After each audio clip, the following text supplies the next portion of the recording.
Today I'd like to share a story about a trip of a lifetime I had. Up until the 6th grade, I never really got to go too many places outside of the Midwest.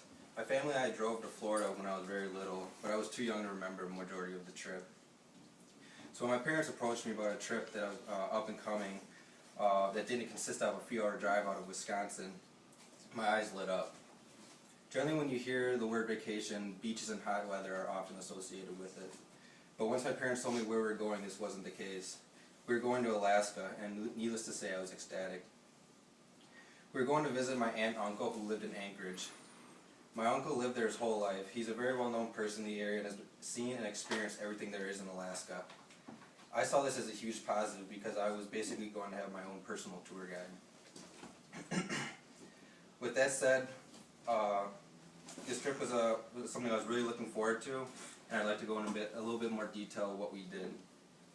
Before actually doing anything in Alaska, there was one thing I was pretty anxious about. At the time, I'd never been on an airplane. Leading up to the flight, my feelings were going both ways. It was something I've never done before, so there was some anticipation, but at the same time, being that high up made me a little bit nervous. Still though, there was no way I wasn't going to get a window seat. For the first time flying, it went pretty smoothly. The only thing that was a bit nerve-wracking was flying over a big body of water.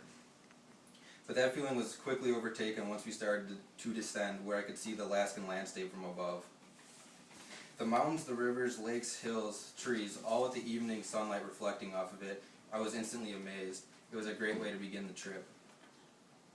My aunt and uncle picked us up and we headed back to their place. There was one thing that caught my eye right away. It was a summer night in July, and it was something I've always been curious about. It didn't get dark out. Nighttime there was like a very lit up gray sky. Any normal cloudy day in Wisconsin was Alaska's nighttime in the summer. This difference between night and the time change threw me off a little bit, but given the proper shades for a dark environment, I slept just fine. To start the vacation, we took a few-hour trip around the area in my aunt and uncle's SUV. This was 8 years ago, but I can still remember the hills and mountains we were traveling through. Driving through everything kept me in awe. The way the sun hits the landscape, whether you're on it or above it, always seems to be perfect. This time was just as good because you could see all the details with the plants, rocks, and animals. We went on to an old shut-down winery.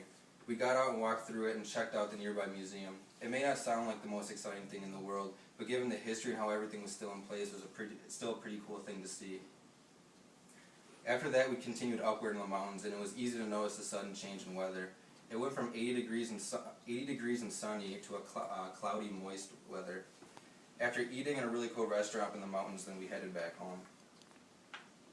The next day, we went on a tour boat down a river. This is where I probably have seen the coolest thing in my life. As we headed down and we saw everything that nature had to offer, it gave us even more. A glacier too big to describe, with every shade of blue you could imagine. It was something cool, but then it just got even cooler. I heard a huge crack and then a boom, and it echoed for what seemed like miles. A huge sheet of ice split off from the glacier and it fell into the water. The waves following came and shook the boat, but needless to say, it was 2 very successful days on the trip. Next, we went on a little camp out on a resort on a lake. We did all the typical camp stuff, walked around, saw some moose and bald eagles, thankfully avoided some bears.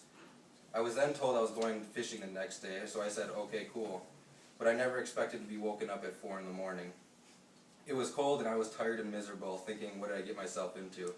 I'm not a morning person, but I must say this was the craziest fishing trip I've ever been on.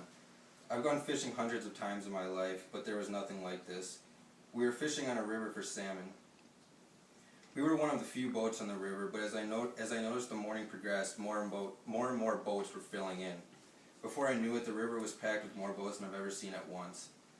Everyone was literally 15 feet away from each other, just enough space to drop your line in.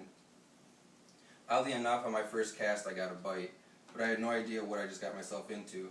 The fish on my line had me fighting for over half an hour, to the point where I couldn't feel my hands and I thought I broke both my wrists.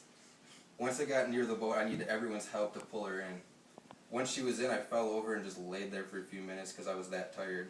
It was a 70-pound king salmon, and it was the highlight of my fishing career. The sights I've seen, the things I've experienced are endless, and at the age I was, there was too much to even remember. These were the 3 things that stuck out the most to me on my adventure, besides the food, of course, and it was one of the greatest times of my life. The summer weather there is awesome. The nature in general is awesome. Even though I haven't been to too many places elsewhere, I will say Alaska is one of the most beautiful places I've ever seen, and I can see why everyone else thinks the same. It was a trip of a lifetime, and it's definitely a trip recommended, and it's definitely a place I will go visit again.